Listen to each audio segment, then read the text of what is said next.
It's been a while. It's been a journey, yeah. It's been a long journey, but we are here now, man. So That's awesome. So what I'm gonna do, like I said, I'm gonna take you through a quick walkthrough of the heads-up display. And when you ride it, do you typically like kind of set it and forget it in terms of like setting up your GPS, or do you have to switch between things normally? Kind of just depends. I mean, normally if I'm using the GPS, I'll set it before I start, unless I'm like stuck in traffic and I'll say, give me directions home or something. Right.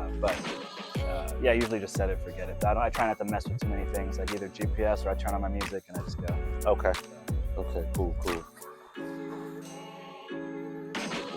So this is gonna let us both see the what mirror the heads-up display. Okay, cool. So what you see here, this is actually gonna show what you see in your heads-up display. All right. And I'm gonna turn my Bluetooth off real quick because I had it synced to automatically connect to this one. Yeah. So I'm just gonna turn that off real quick. So before I get everything connected, I want to show you some things. So we have some things that are almost finished. Okay. Mostly everything is done. The last two things that we have a software upgrade that's going to be sent to us on this coming Wednesday. So that's for the stitching of the two rear cameras. Gotcha. So that way it's one fluid image. Yeah. Nice. So each one of these lenses is a 206 degrees field of view. So it's a fisheye, but the final output is going to be like a panoramic, like rectangular view. So it's not going to look fisheye, at all. And then the changes that we made from the original design. So these eye ports are a little bit larger, right? Yeah. The original camera was that large, but now the cameras are smaller. So we have an insert that's going to go in place of that. And then in the future models, we'll reduce that size. Same thing with this one. The module was, much larger. Yeah. Now it's much smaller. So to improve our time to market, we filled that space in like an insert. No, that makes sense. Yeah. Here are your ventilation. So you got vents here. This port right here goes directly back to the. It's like it follows the cable channel all the way back to the main electronics. So as you're riding, it's like a natural airflow, the cooling to get back to the electronics. Awesome. Then you have this one here. These vents right here, and then you have the lower vents as well. So we're gonna go ahead and put this up. And then the rear LEDs. What we'll do today is we'll just set it up to where if you want to do the rear view camera or the GPS, whichever view you want to look at, we'll just set it for that today. So that way, because we've changed our wake up command. The wake up command word is now Maverick. Oh, nice. So you'll be able to test that out. But if you were able to, so I'll give you the handlebar controller. So if you ever get to like a stoplight and you want to switch something or press it and use it, it's just like on the old like iPhones, you can press the physical button, hold it in, and you'll hear the command pop up. And I'll be able to show you that here. Okay. All of the helmets will come with the same option, right? So we'll you'll have the ability to mirror your display to your computer at home as well. So if you want to go through and, it'll allow you to go through and plug up all your settings before you get on the road. So that way you don't have to mess with anything. Very cool. Like weeks away, months away. Yeah, man. So what I'm going to do is I'm just going to go ahead and have you go ahead and put this on. Okay. And then we can go through the, now that's a large, extra large, which is what you ordered. So you let me know if you want to go down a size or how it feels in terms of the fit. Yeah, it fits snug. Like, I don't know, I think if I went down a size, it might be too tight. Okay. Yeah. So large, extra large is right where it needs to be. Yeah, because all mine are large too, so. Okay. So you should be able. So the best position to have it in is just kind of like where you have it. So once you put it in, you pull it down to where the display. So even though the display, you can move it up and down, the best place to have the display is just right above your eye line of sight, not necessarily direct line, so that way it's not. So because the display can move up and down, it can also tilt. Gotcha. So that's kind of where I recommend having it. Okay. Right now, you're looking at the speedometer, correct? Yeah, correct. And so if you go ahead and unlock your phone.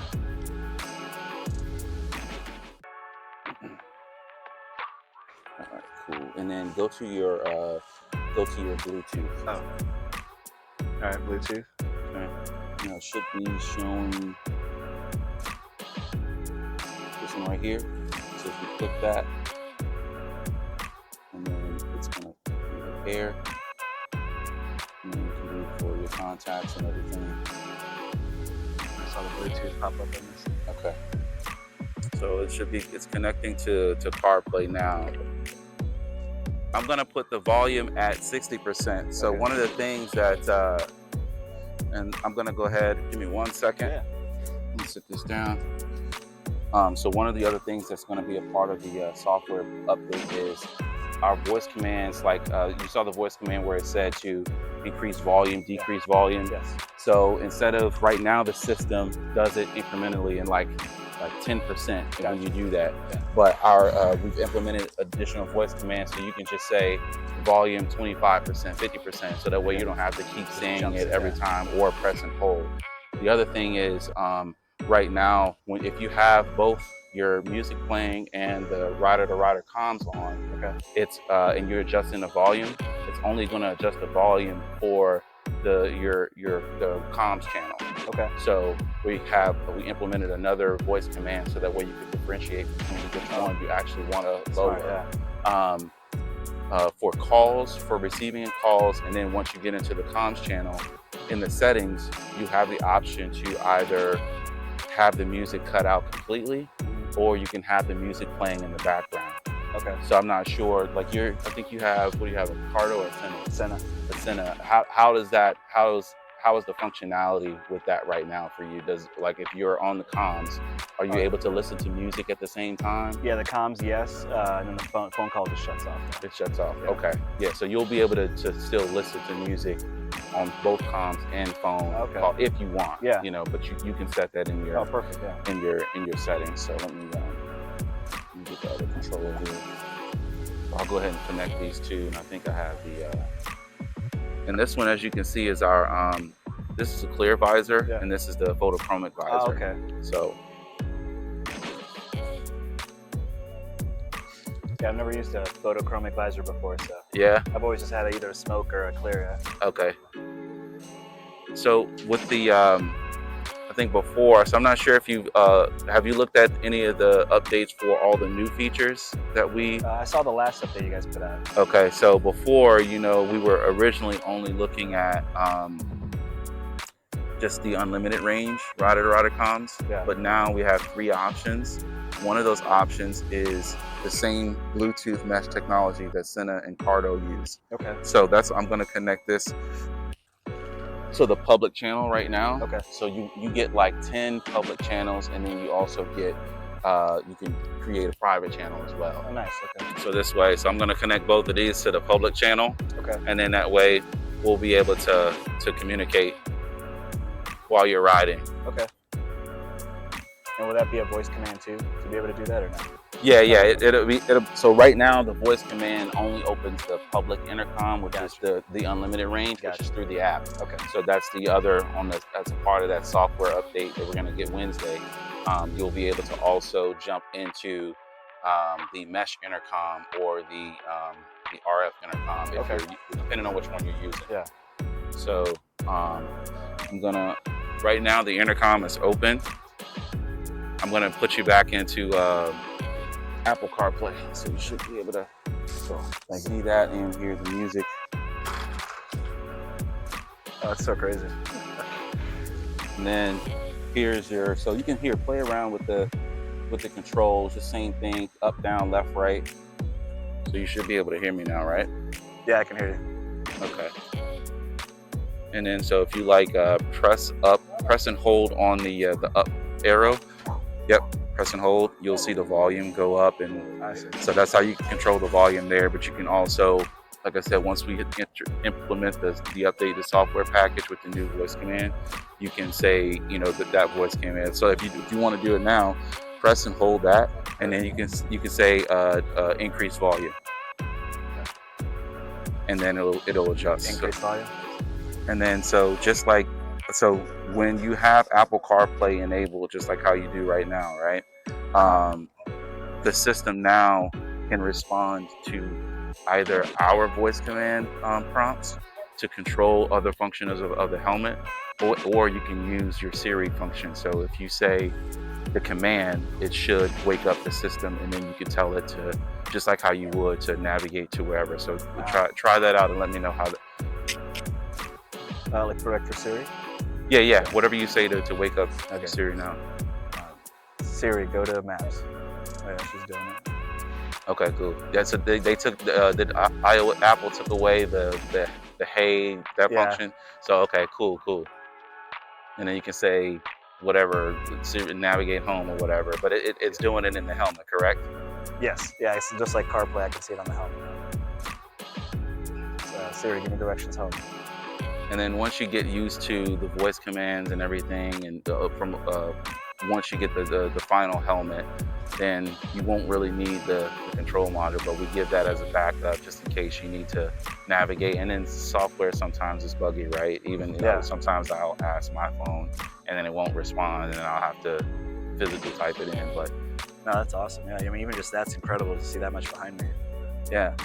And then so do you want, when you ride, do you want to have do you typically just listen to the GPS, or do you have a tendency to look at the map?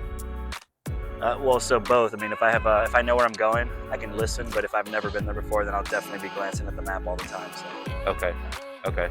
So when you ride, it's up to you which option you want to be looking at. My preference is to keep the rear camera up at all times and use the audio. But you live in this area, right? So, you know. Well, I've never been to the place you guys said for us to go, so I'll definitely need that. we're gonna go to Juan he said there's another open lot, so we can get like some shots and everything. And then he has his drone. He's gonna do some things, and then we're gonna hit the road, so that way we can you can give us your feedback on how the helmet feels, airflow, the display, being able to, everything. Yeah, no, definitely. Yes. And you should probably see it below you. So we have the magnetic chin straps here. Oh yeah, that's so cool. Instead of the D-ring. Yeah, so, and then these over-ear cushions as well to help with the audio quality, and also take care of any additional wind noise that might sneak up in there. But like stereo headphones. Yeah. So I'm gonna close this and put this up, and then we'll follow you to your bike, and then if you want to follow us to I guess wherever he's gonna take us to. Awesome. Yeah, man. It's I apologize. I know I apologize to everybody for the longest time, good, man. It's just developing something new like this is Yeah, no, every time you guys put up a post or an update, I'm just like, hey, they're not stopping. That's the blessing right there. You know, everybody else was like, oh, disappeared, or we're just gonna cancel everything, or we're done. You know, like I actually did what was that one? The one that had like the swoosh on the thing. Scully? Yeah, like I actually lost like almost $2,000 because when I tried filing the case, they were like, oh, well, it was a Kickstarter, and I was like, well, yeah, but I got it off the website. There shouldn't have been a Kickstarter. They say, yeah, so it was right. You know, and then you find out the guys just like took all the money and went to Vegas and did a bunch of dumb stuff. Yeah, like, man. What? So when they were obviously the first ones to introduce the smart helmet to the market, right? Yeah. And you know, outside of our, because every company has their own issues right internally, right? So I don't want to come across as though we're just trying to put it all on Skelly, because we're not, right? Yeah. But for us developing something new and going to investors and things of that nature, it can be a hard sell, right? But Scully's situation didn't help us at all. Yeah, no, you know.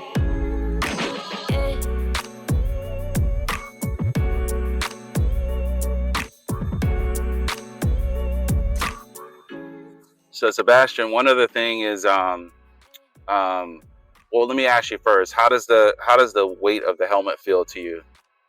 Oh, good. It feels very light. Like, I mean, I can barely tell that it's on at all. Okay, great. It's actually going to get a little bit lighter than what it is right now. Because right now the battery that's in the back is a 5,000 mAh battery that we use initially for testing to, just trying to get a baseline. So we won't need that. So the capacity of the battery is going to actually reduce by half. Oh, nice. Which is also going to reduce the weight. And then the front shell attachment where the front camera is, and then the rear shell attachment, those pieces are standard polycarbonate right now. Okay. But the main shell is all carbon fiber and Kevlar. So for the final production, all pieces are going to be carbon fiber and Kevlar. So nice. That's going to bring the weight down some more as well. But awesome. Glad to hear that it's not. Say it again. Oh, I'm sorry. I was going to say, so what's that going to do to the battery life as far as a smaller battery? It's still going to be around the same right now, around 5 to 6 hours is what you nice. Can get out of that. So, yeah. Yeah, trying to get used to seeing that image in front of me. Yeah. Is it displayed direct line of sight right now, or is it just above? Like, do you feel like you have to look through the display, or? So I think I might try to raise it up just a little bit because I think I have it a little like right in front of me. Okay. But I think once I put it up, it'll be in a better position. Okay.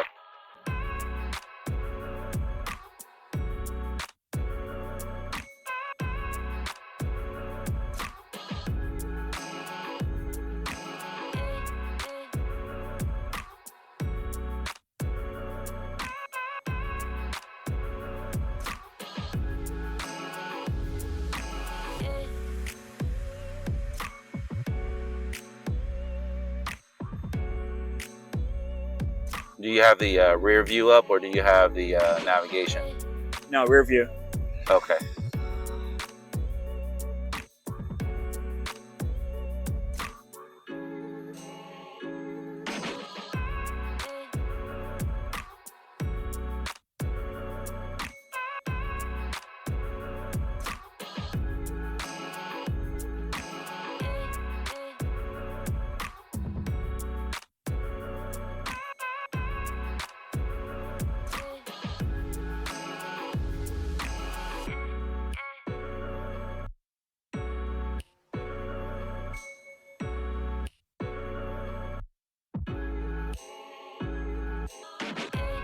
Yeah, man, that's been a big challenge too, right? In trying to grow the company and all the hours and stuff that we have to kind of put in, but it's all worth it, man.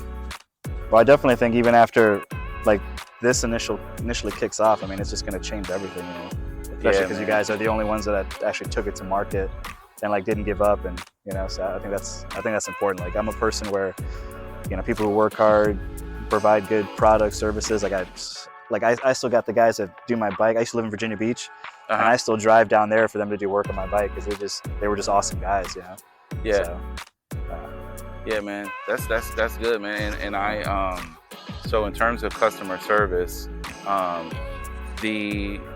so if anything goes wrong, so the way that sets us apart from our competitors too is all the hardware is modular, right? So if something goes wrong with the front camera, or if it's a hardware issue and we diagnose it to be that, we'll ship you a replacement, right? And you don't have to be without the helmet like at all, right? And then so it's going to be set up to where we can remote into the system.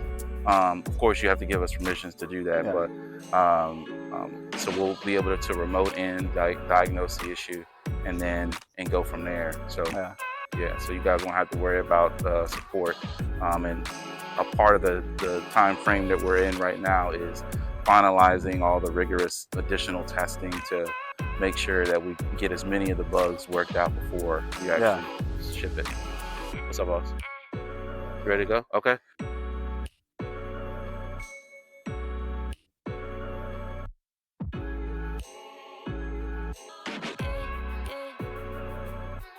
did you come in on the BOGO deal? Yeah, Buy one, get one? Yeah, I did the max. Yeah. Okay. Max everything. Yeah. Okay, so the BOGO deal. So you'll get, once we integrate it, the plan is to integrate the solar panel into this piece. So we'll ship this to you as well for your first helmet, and it'll come stock on the version 2.0 nice. helmet. Okay, cool. So that way, you know, charge while you ride. Yeah. And then trying to think. So we went over airflow, we went over audio quality, heads-up display. Yeah, that's awesome. I love that. That's freaking crazy. Yeah. So one feature that you won't really be able to test. We'll have some of our own test footage is the impact detection. Yeah. So we did research to determine what the G-force level was to render a rider unconscious. Yeah. And we'll put that as our baseline. So you'd have to really hit it to get it to react. Yeah. But if you were to get into an accident and it reached that threshold, it'll automatically give you a prompt inside the helmet to cancel. If you don't, it's going to send a notification to whoever your emergency contact is. Nice. Okay. And then it'll do what your phone started to do, automatically call 911 for you. So that's smart, yeah, especially if you go unconscious. Yeah. So, but yeah, man, I appreciate you participating in it. Appreciate the opportunity for sure. I'll post some comments on Kickstarter as well, on social media. If you can, whenever you get a chance, you chime in and give your feedback as well there. That'd be awesome, man. No, so I appreciate it. Yeah, it was awesome. I appreciate meeting you and everything, man. Thank you. Likewise, man. Yeah, appreciate you. Let me grab your helmet, please. your other helmet now. Thanks, sir. All right, no problem, man. Appreciate you. All right, man. Have a safe ride back. Yeah. Guys, be safe. Yep. Again, We'll appreciate everything you're doing. All right, man. Thank you. Again. All right, take it easy. Good meeting you guys. Take care, bud.